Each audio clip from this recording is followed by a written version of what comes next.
Assalamualaikum warahmatullahi wabarakatuh. I am Aliyah Putri Ardani and my friends. Cherie Zaeda Abdullah. First of all, we want to say thank you to our lecturer, Sir Surwandono, for giving us the plus assignment. And we are gonna talk about formal conclusion method, include deductive, Include deductive, inductive, inductive, and and syllogism. syllogism. For the first explanation is about deductive. Okay, deductive reasoning, also deductive logic, is the process of reasoning from one or more statement or premise to reach a logical conclusion. Deductive reasoning goes in the same direction as conditional and connect premise to conclusion. If all the premises are the true, the requirements are clear, and the rule of deductive logic are followed, then the conclusion reached must be true. And also, deductive reasoning is contrasted with inductive reasoning.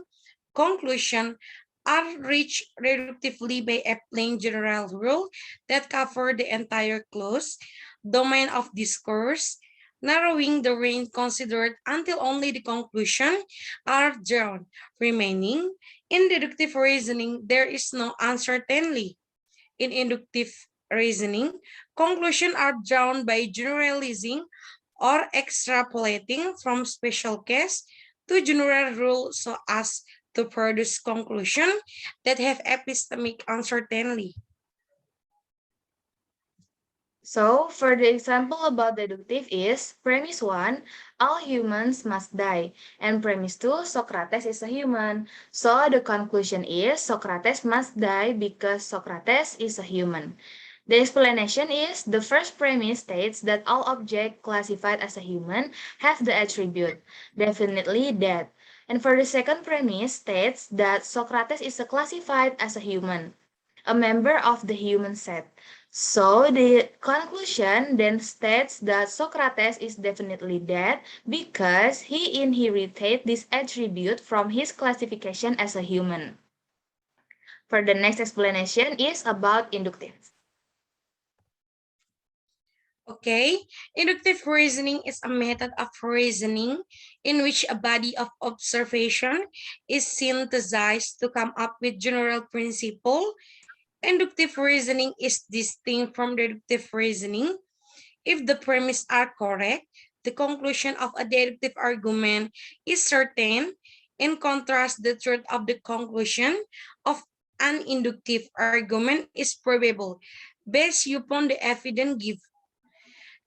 The types of inductive reasoning include generalization, statistical generalization, anecdotal generalization, prediction, inference of past event, inference of current event, statistical syllogism, argument by analogy, and causal inference as described below. And also inductive proof, sometimes called inductive logic, is a proof process in which an argument is cited to support a conclusion but is not continuous with it. An example, they do not guarantee the correctness of it. Induction is a form of proof that makes generalization based on someone's opinion. Okay, so for the example about inductive is specified induction, and for example in using specific preposition. As this ice is cold.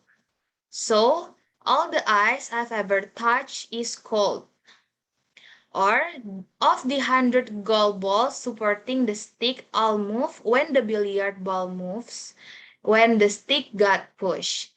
To distinguish common prepositions such as all cold and all the balls move when the stick is being pushed. Another example is strong induction. All ravens are black. And for the weak induction is I always hang pictures with nails, which is impossible and many fines are given to teenagers. So for the last explanation is about syllogism. Okay, the syllogism is a deductive process of drawing conclusion. A syllogism is composed of two proposition or statement and a conclusion. Some logicians call the syllogist an immediate inference because in a syllogist, it concludes new knowledge whose truth is taken synthetically. The syllogism come from the Greek, which means conclusion. Categorical syllogism. A categorical syllogism is a syllogism in which all propositions are categorical proposition. The proposition that support the syllogism is called the premise, which can then be divided into two, namely the major premise or the premise whose term becomes the predicate, and the minor premise, or the premise of which the term become the subject. For the example of syllogism is if one of the premises is particular, then the conclusion must also be particular. Example, everything that is halal is eaten healthy. This is a major. Some foods are not healthy. This is the minor. So some foods are not halal to eat. This is the conclusion.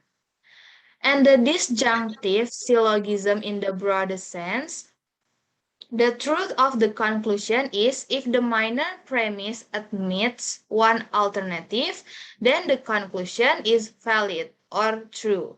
The example is Budi becomes a teacher or a sailor. Budi is a teacher, so Budi is not a sailor. So that's all from our context explanation about deductive, inductive, and syllogism. We are sorry if there are minus experience, minus information, and we hope our explanation is gonna be rich to understand and easy to be being explainable. Thank you so much for Sir Surwandono giving us the time. We're gonna close our presentation. Wabillahi taufiq wal hidayah. Assalamualaikum Assalamualaikum warahmatullahi warahmatullahi wabarakatuh. wabarakatuh. Thank you, sir. Thank you, sir.